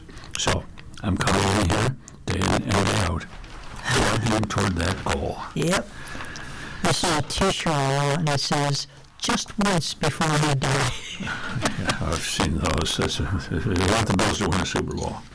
Yeah, I think a few people would like that shirt. Well, how NHL player goes a long way to join the Sabres. And this is from Rachel Leslie. Trevor Quinter's forward woke him after a slumber Wednesday in Belleville, Ontario, and allowed him to wake him from his pregame lap ahead of Rochester's American Hockey League game Wednesday at Belleville. He got the phone call he dreamed about. First growing up in the Buffalo Wild and then playing college hockey at Boston College. The Sabres wanted him to join the team in Vancouver, where it prepared to face the Vancouver Canucks at 10 p.m. Eastern Time Thursday at Rogers Arena. Needless to say, Quintar didn't go back to sleep. It was a little startling, but in a good way. Quintar said Thursday, after completing his first away skate with the Sabres. The Sabres learned on Wednesday that they had signed Quintar, who grew up in Wellsville, a one-year, 2-way contract. He took a car service from Belleville, Toronto, the 3-hour drive, and a one-way flight to Vancouver to join the Sabres on their longest road trip of the season. He likely won't be around against the Canucks, as he was an extra forward during the morning skate. I can't say how special this is, Quintar said. Just tell me I feel it was amazing. A dream come true. A lot of people dream of just playing in the NHL, but I dreamed of playing in the NHL for the Sabres and winning for the Sabres. That's something I'd look forward to doing, and it's been my dream. I'm soaking in this moment and hopefully make it last. Quintar's father, Les, is a Nicholas Scordaggio who played for Rochester in the 1996-97 season, and was a Montreal Canadiens draft pick in 1987 out of Nichols, and was an All-American goalie at the St. Louis University. Quintar was 2-2 in 6 games in 1993-94 with the Canadiens. Trevor Quintar originally signed a one-year contract with the Sabres American Hockey League farm team in Rochester in July. The 24-year-old center has 9 goals and 4 assists in 24 games with the Amerks this season. The 6-foot center spent the previous 2 seasons with the Providence of the AHL, scoring 13 goals with 19 assists in 124 games. How well he played, and the fact that a guy like Noah Ostlund will have to play an AHL game before coming back, Sabres coach Lindy Ruff said. That factored into it, too. And we didn't know if we were going to need a guy in the first place. Ostlund scored a goal and had 2 assists Wednesday in Rochester's 6-1 win in Belleville. His first game with the Amerks since November 1st. Ostlund returned to Rochester on December 7th after a 16-game stint with the Sabres. And Ukko-Pekka, Luke Holland's phone blew up during the Sabres' 6-game road trip, but it wasn't for the same reason as Quintar. The NHL Europe's Instagram page posted a video Tuesday of the Sabres goalie indulging in a pregame snack and then appearing to wrap the leftovers in stick tape with commentary from broadcasters. There's going to be cameras everywhere right now, Lukonis said with a smirk. I ate the whole thing. The tape I left from my stick when I retape it was just to make a ball out of it and throw it and tape it on top of it. Lukonis has a pregame habit. He eats a honey stinger waffle cookie before every game and wraps the wrapper in stick tape. A habit started when he played for Sudbury in the Ontario Hockey League. It's part of his pregame routine and a superstition of sorts, and goalies have a lot of superstitions they follow in general to prepare for a game. It's one of those things when you're younger, you do something and you're tracking everything you do, and you play a good game and you have to do exactly everything the same way. It stuck with me because it doesn't matter where you're playing, what country, and what tournament. You can still do that before every game and kind of get into the rhythm of the game every day and all that. The cookie in question in the viral video, a salted caramel. And for injury reports, Josh Norris was not on the ice Thursday for the Sabres morning skate, and Ruff said the center will not play against the Canucks. Norris did not play Tuesday on a 4-3 win in Edmonton due to soreness and illness, and he was a late scratch against the Oilers after pregame warm-ups. Norris is a possibility to return Sunday when the Sabres play at 8 p.m. at Eastern Time in Seattle. Cole Ellis is on injured reserve 2 days after the goalie entered concussion protocol. Late in the first period with Tuesday at Edmonton, Oilers right wing Dave Thomas collided with Ellis and was penalized for goalie interference. Ellis was lifted from the game by a concussion spotter for precautionary reasons. Ruff confirmed it was a concussion. He said he was feeling better already, but just protocol, Ruff said. We'll go through that and get him back as soon as we can. There was a moment in the morning skate Thursday when it looked like the Sabres had a goalie. Alex Lyon skated out in the starter's net at Raiders Arena and off the ice, hunched over in pain. Looking over to the starter's net, but Lyon's absence was short. Lyon returned to the ice and the starter's net and finished the morning skate and was expected to start Tuesday against the Canucks. So, Meanwhile, 12 more pounds of muscle, equipment dialed in, a new superstar coach. At age 41, Lindsey Vonn is feeling more powerful than she has in years. So powerful that she already pulled away from the field on the very first official downhill training session of the season, Wednesday. Next up, Vonn will get her Olympic racing season underway this weekend with 2 World Cup downhills and a Super G in St. Moritz, Switzerland. Physically, I'm in possibly the best shape I've ever been in, Vonn said at a news conference at the Swiss resort. And my body doesn't hurt, so that's the best part of all. Vonn returned to skiing last season after nearly 6 years of retirement and following a partial replacement surgery on her right knee, which included inserting 2 pieces of titanium. Having been the most successful speed racer among men and women during the first part of her career, Vonn had mixed results last season. She didn't reach the podium until her final race last March when she finished second in a Super G on home snow in Sun Valley, Idaho. My goal was to get a lot stronger this summer, Vonn said. I was thinner than I would have liked last season. I didn't really have enough time to prepare, so I didn't have time to gain my mass back. I was still quite a bit lighter than I was when I was racing in my prime. She's able to compete in 3 events at the February 6th to 22nd Milan Cortina Winter Olympics downhill, Super G, and the new team combined race. She's got 5 events between now and then to compete in before the Olympics, so we'll see how it goes. yeah.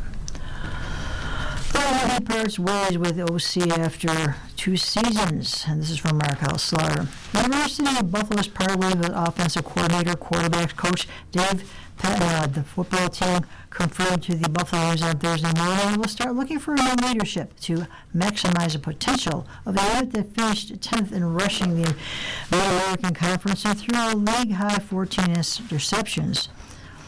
Patnod spent 2 seasons on the Bulls coaching staff. Head coach Pete Limbo said in a statement he hopes to also new offensive coordinator in the near future.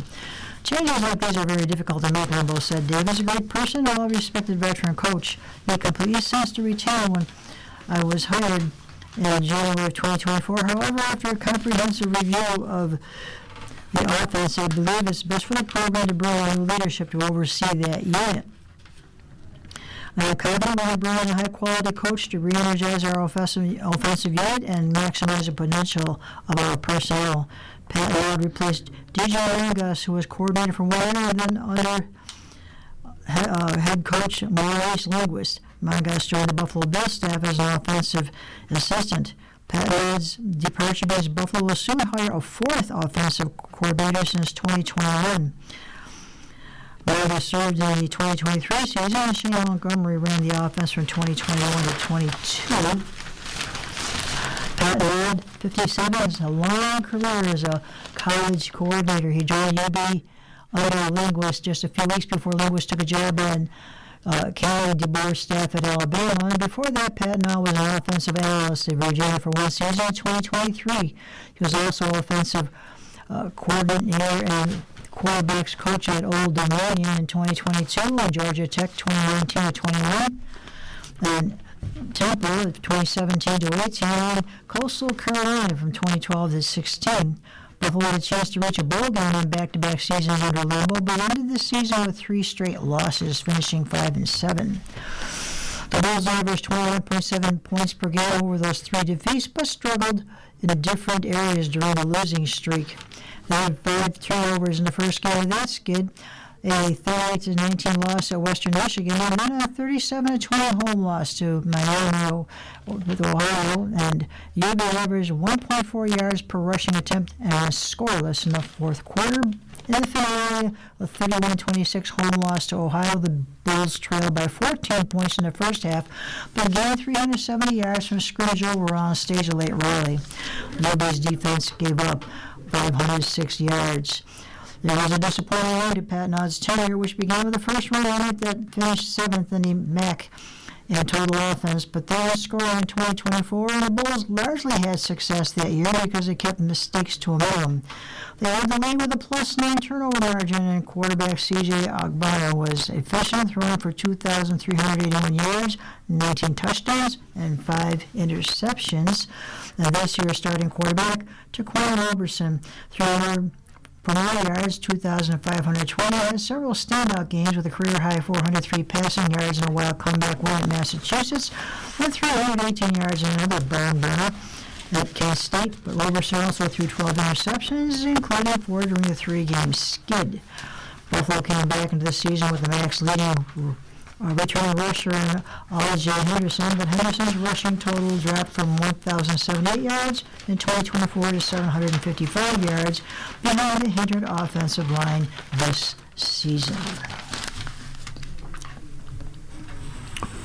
You're listening to a reading of today's Buffalo News on your Niagara Frontier Radio reading service at 33 minutes past the hour. It's time for some advice. Dear Eric, I'm 75 and have a problem I've dealt with for a long time. It has to do with bullies. At school, I had fists shaken in my face, and I was laughed at because I was skinny, shy, and had bad pimples. I couldn't wait to leave school each day. In a very large company, I did very well professionally. However, the bullying never stopped. It consisted of people talking over me at meetings or one-on-one, laughing when I walked through an area. At one point, management tried to make me supervisor over 4 people. One member was loud, outspoken, a bully, and would make fun of everyone. To this day, I relive all the times I walked away from or endured bad treatment. I'll never see them again, but the events still play in my head now and then. Since then, I've learned that they or their wives each had health problems. I say to myself, what goes around comes around. It's easy to say get over it, but I can't seem to. How can I get past reliving those painful events? Even reading this was painful. Living in the past. Dear past, I'm sorry for what you experienced. The way other people have treated you is not your fault. And while you can't go back and undo what's been done, it's possible to change your relationship to the memory. This isn't getting over it, but it does have the potential to disempower the memory and free you. Right now, the pain of the bullying and the resentment that resulted, understandably, taking up a lot of real estate in your mind. It sounds like this treatment at school and at work was never fully processed, which means they weren't given what you needed to heal from it. Consider talking to a therapist with the experiences you had. I've been going to these sessions with a simple goal. I'm already tortured by the memories of bullying. A therapist can provide a safe space to unpack what happened, uncover other areas in your life that connect to this treatment, and help you develop health coping strategies. Think of it as akin to the process of physical injury, in which an injury in one part of the body might require you to strengthen another part of your body in order to heal. Sometimes recovering from trauma is the same. These bodies plant an idea about you in your head. It doesn't have to be true, and it doesn't have to stay in there. So if you can find a therapist with the same kind of experiences, that might be helpful. Dear Eric, a good friend asked me for a letter of recommendation. I wrote something short, less than a page, that I thought was truthful and adequate, and inserted my name in the signature block, but did not sign it. I told him he could edit it, expecting he would send me the edited version. He wrote a text about projects we'd worked on together, plus awards he'd gotten and been nominated for. The day of the application deadline, I heard from the edited version and learned that he'd submitted it. I replied that I'd have to notify the chair of the hiring committee that I had not approved the letter. He responded immediately, offering to withdraw it, and I told him to do that. A few days later, I wrote a message in which I tried to explain why he jeopardized professional and personal relationships by submitting his version without my review and approval. He refused to acknowledge he did anything wrong, saying my giving him the right to edit the letter justified what he did. I've tried to remain cordial because we have family connections as well as professional ones.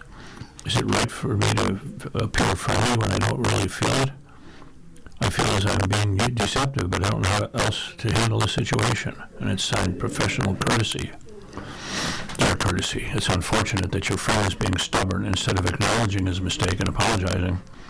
It certainly suggests that he's not a person who understands the value of professional connections, let alone the importance of getting clarity before acting. This whole situation is kind of an anti-recommendation. He's not someone who responds well to feedback, nor does he look before he leaps. All that being said, cordiality may be the path of least resistance for the sake of your other relationships. Think of it as an extension of your own professionalism. You've spoken to him about the issue, which is an important step to keep you from stewing in resentment. You also learned a valuable lesson about him, and even though he has declined to learn the lesson you are offering, a quick "Hi, how are you?" doesn't undercut anything else you've expressed. Well, I told him he could edit it, expecting he would send me the edited version. Well, he needed to make those expectations clear. Seems like maybe he didn't, and that's part of the problem. I would never suggest to someone else that they edit a recommendation I was going to submit on their behalf. yeah, that's probably a bad idea. Well, I just got a text. Syracuse has 33.7 inches of snow. My sister's buried. how exciting. How exciting. I can keep it. We only have 17, all total. Oh, yeah, total. All right. total. Now on the front page again, Trump wants to avoid talk of affordability, and that's fine with the Dems, from Erica Green of the New York Times. This is supposed to be a note that Donald Trump is the country's focus on his economic agenda, but he embarked this week on a messaging campaign to assure the American public he is concerned about the cost of living. The president made one thing clear: he'd rather talk about anything else. Trump didn't mention the word affordability until 18 minutes into his often meandering address. Tuesday in rural Pennsylvania, he used the bulk of his 90 minutes to reprise his profane attacks on immigrants and his political foes, and blamed former President Joe Biden for saddling him with rising inflation. And when he did raise the cost of living, he waved away the idea that Americans were struggling. Our prices are coming down tremendously, Trump said, even though the government data shows that inflation in September was close to 3%, about the size it was at the end of the Biden administration.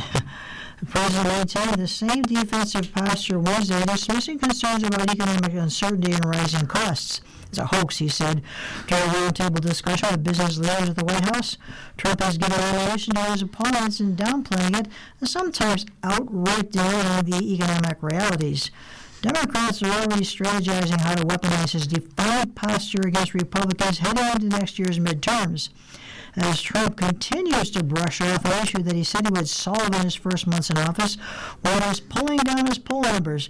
Democrats believe that one of his biggest strengths in his first term could become a major vulnerability in his second. Carly Sellers, a former South Carolina lawmaker and advisor to Democratic leaders, said Trump is following a similar playbook Democrats used to their detriment in recent years when they tried to cite statistics to blunt worries about crowded immigration. Trump's rejection of affordability concerns also comes as Republicans are struggling to contend with rising health care premiums to take hold next year. There's a gift to Democrats, and I think this is the one time that the Democrats have been disciplined enough to come home on more or less, Sellers said. In between this and health care, you will have winning issues.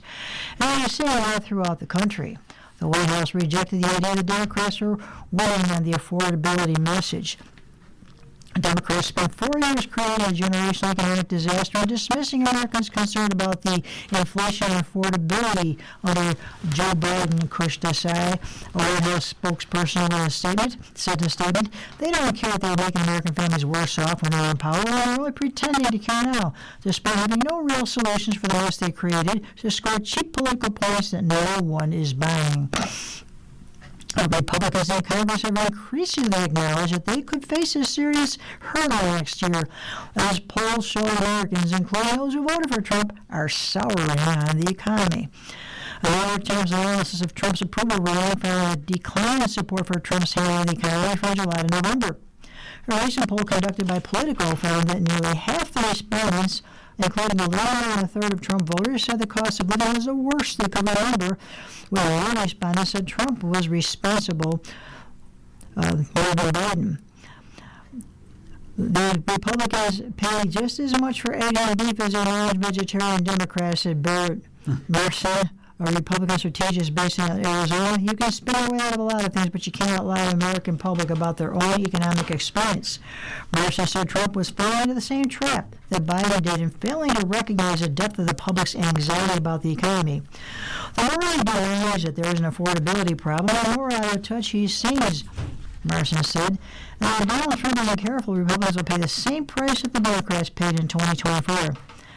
Democrats have moved swiftly to seize an element. Senator Chuck Schumer of New York, the minority leader, posted a video of the president contradicting himself Tuesday, highlighting Trump and said, "Never heard a priority than making America affordable again," and then a moment later mocked the word affordability. So which is it, your highest priority or a hoax? Schumer wrote on social media. On Wednesday, Schumer called Trump's speech a train wreck. Last night's speech in Pennsylvania was supposed to kick off a messaging campaign on affordability, but all it did was expose how Donald Trump simply doesn't get it, Schumer said during remarks on the Senate floor. Governor Josh Shapiro, a Pennsylvania Democrat, painted the speech as BS. Donald Trump had just finished an hour-long rally telling Pennsylvanians not to believe what they can see with their own two eyes, the skyrocketing cost of living and rising prices at the grocery store, he wrote on the social platform X. One of those Bill Tuesday's speeches and major economic address about the rising concerns about the economy, Trump largely stuck to other talking points and mobilized his base. The president acknowledges in his saying he was using the weave, the rhetorical style of jumping around from topic to topic, which he prides himself on. But everyone was on a teleprompter without falling asleep right now, he told the crowd. He offered a few policy solutions, riffing on the point that children don't need $37 in pencils. Okay. Wednesday, Trump acknowledged that he would much rather be talking about his harsh immigration policies. Last night I said, let me talk about the border, Trump said. My own people said, sir, nobody cares about the border anymore, and you fixed the problem. And I said, do we get a little credit for fixing a disaster? Through the event, he griped that the economy should be doing much better than it is thanks to his policies, while also falsely claiming that he's brought prices down. He has? He also, Trump has extended his expanded Visa Gold cards, which grant U.S. residency in record time, according to a government website, at a cost of $1 million for individuals and $2 million for corporations. But other issues that Trump has sought to sidestep, such as the fallout from the record-setting government shutdown this year, economic policy experts say Trump cannot shrug off personal political reality.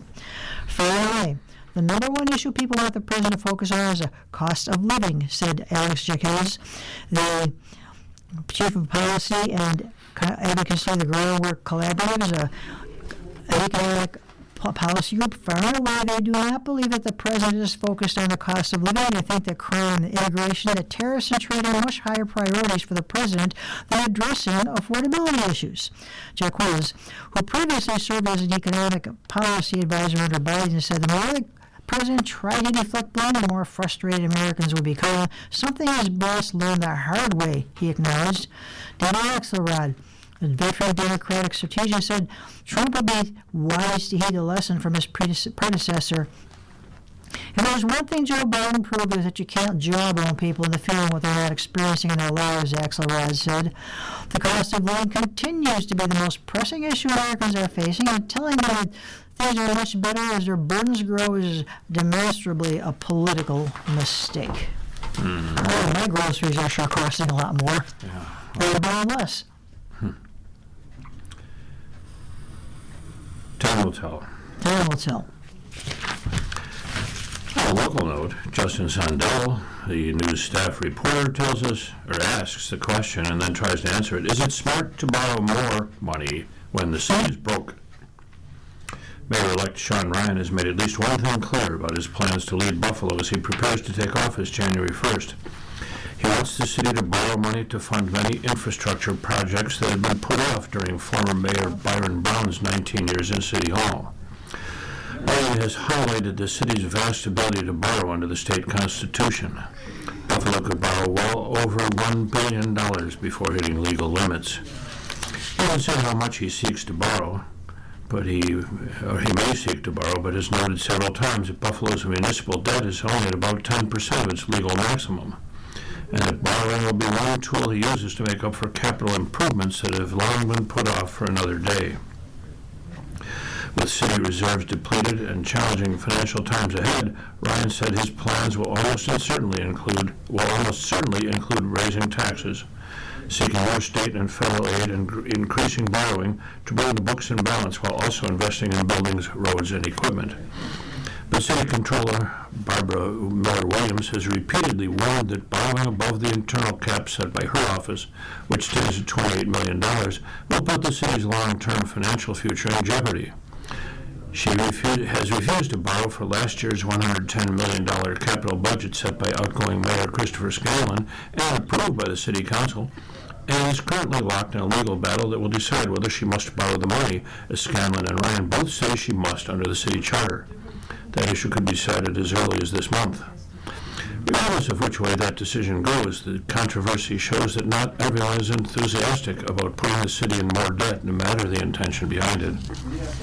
The board spoke with 3 academics with expertise in municipal financing: Michael Curry of the University of Buffalo, Laurie Reddick of Syracuse University, and Justin Morrow of the University of Chicago, about why cities borrow for long-term capital needs and whether it makes sense for a city in a deep fiscal crisis to continue with borrowing. Here are 5 things to know. Capital needs continue. All 3 professors agree that while a city in a financial hole may have more to consider when deciding how much to borrow, putting off capital improvements to save money is generally not a good long-term strategy. Reddick, who has conducted research on auditing and controlled environments at the Whitman School of Management, said it is normal and sometimes necessary for municipalities to borrow to ensure safety and quality of life for residents. Whether they're projects, not speculative projects, actual projects that are going to maintain roads, bridges, water systems, public good uses, then, yeah, I think it's a social responsibility to use municipal bonds, he said. Reddick said while cities need to borrow to stay functioning, they also need to be cautious about being able to pay their debts, as defaulting on debt service payments would hurt the city's bond rating, making future borrowing more expensive. That's how these cities become depressed, right, because they can't meet their debt obligation, he said. And number 2, borrowing as investment. Eloise Corey, whose areas of expertise include public economics, said that investing in infrastructure and equipment provides long-term benefits for city residents. He said municipal leaders are increasing their long-term financial prospects by making their cities more attractive places to live and do business, which in turn increases property values, leading to more tax revenues. By deferring these projects, you're actually hurting the city's long-term ability to raise revenue, he said. And by refusing to borrow to improve infrastructure and services, cities can miss out on outside investment. Marlowe of the University of Chicago said the competition for economic development funds is now global, and cities that can't offer basic infrastructure maintenance and services often are not competitive for those opportunities. You have to be doing the basics really well, Marlowe said. To say you have to have reliable services, you have to have reliable infrastructure. If you don't have that, then not only you're not going to be competitive, you have to be able to retain the businesses that you already have. And that's just going to get that much harder to balance your budget year over year in the future. Okay, number 3, avoiding a tipping point.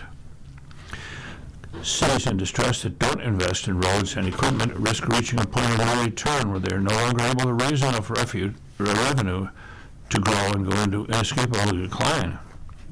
This was the case in Buffalo in 2003 when the city had reached its limit for taxation and was near its limit for borrowing before asking the state for a bailout, which came with the condition of a control board. And if city leaders put off maintenance of roads and community centers long enough, or if their ability to keep people safe is diminished because of aging fire trucks and snowplows, that can move things in the opposite direction. That's going to show up in declining property values, people in the city, worse quality of life, and it's ultimately going to hurt the ability to raise revenue sustainability in the long term, Corey said. Number 4, spreading pain. One of the main reasons cities choose to borrow, particularly for long-term fixes that won't be used by city residents for many years, is to spread the cost to taxpayers over the life of that investment. The alternative is doing a large tax increase in a short period of time, and that's economically very painful, Corey said. Marlowe, whose research at the Harris School of Public Policy includes public capital markets and infrastructure finance, said the trade-offs for taking on long-term debt for a city that is struggling financially can be nuanced, but ultimately, delay on investments that are necessary often ends up costing cities more in the long run. What you're doing is creating a better problem for yourself later on, assuming that you'll need to continue to invest in your infrastructure, which will just become more expensive to do, he said. And finally, borrowing for operational costs. Ryan has also said he is considering taking out deficit bonds, which can be used to cover operating costs like paying city salaries. With Scanlon's administration projecting a deficit for the current fiscal year and no reserves to pull from, the incoming mayor has said borrowing to close out the fiscal year is likely inevitable. Borrowing to pay salaries and other bills is generally frowned upon, but not unheard of. Corey said the difference between borrowing for capital projects versus operating costs is not much different from an economic perspective, but from a political point of view, the danger is it can be used to justify future decisions that do not address underlying problems. The risk of doing it for operating costs is that it could potentially defer pressure on politicians to actually raise taxes, he said. Sounds like we're done. Yes, it is. Washington News, the Senate deadlocks on health care costs set to increase for millions. We only have a couple of minutes here, but I'll get as much of this out as I can. This is from Carl Hulse of the New York Times. The Senate on Thursday deadlocked on competing proposals to avert rising health care premiums, blocking Democrats and Republican alternatives in an outcome that made it all but certain that expanded tax subsidies for health coverage under the Affordable Care Act will expire at the end of the month. Republicans squelched a bid by Democrats who had demanded action on the issue during the 43-day government shutdown to extend the insurance subsidies for 3 years. Democrats turned back a Republican alternative that would replace the subsidies with expansion of tax-advantaged health savings accounts and direct payments of up to $1,500 to people who buy the most basic health insurance plans. Neither proposal would muster the 60 votes necessary to overcome a filibuster and move ahead, a long-expected result that teed up brutal battle over the health care that's likely to shape the fight for control of Congress next year. Both plans were thwarted on the separate votes of 51 to 48. For Republicans, Senators Josh Hawley of Missouri, Susan Collins of Maryland, Lisa Murkowski, and Dan Sullivan, both of Alaska, joined Democrats in support of taking up the extension, while all Democrats and a single Republican, Senator Rand Paul of Kentucky, opposed the GOP alternative. With Congress set to leave for the holidays next week and the two sides still far apart on their approach to rising health insurance costs, time is nearly out to renew the premium subsidies that millions of Americans depend on to afford coverage on the federal health care exchange.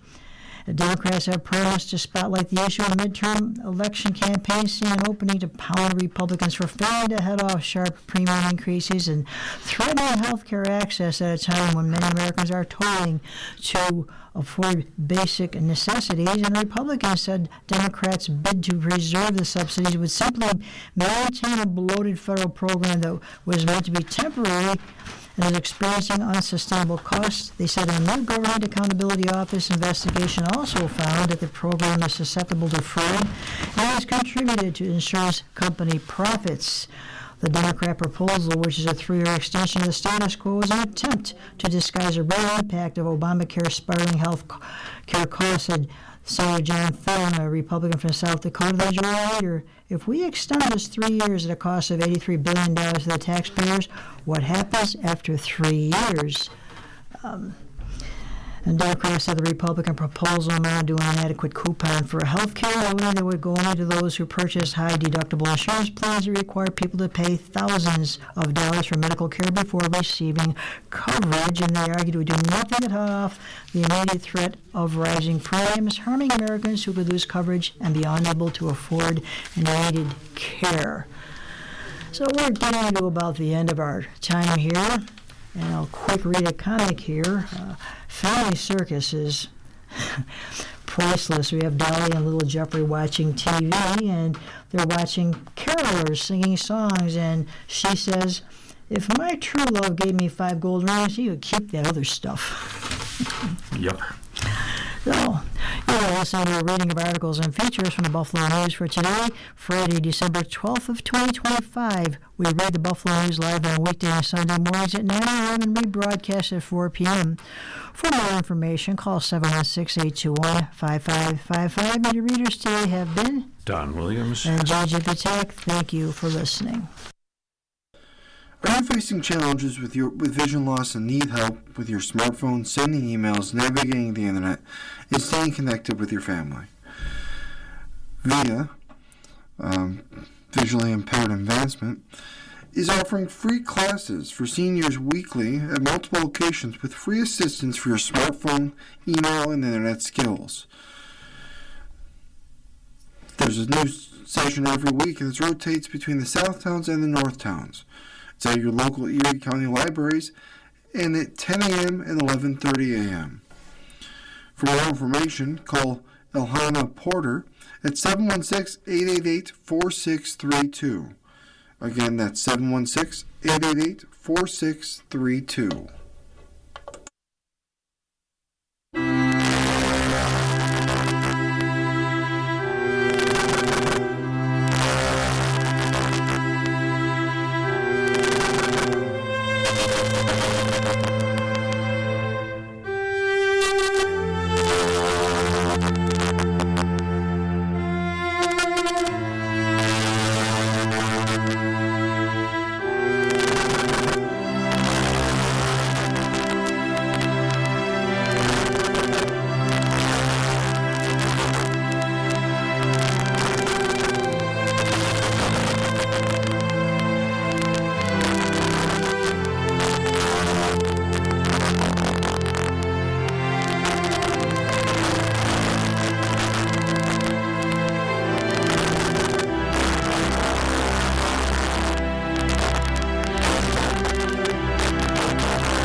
following program is intended for listeners who are blind, have low vision,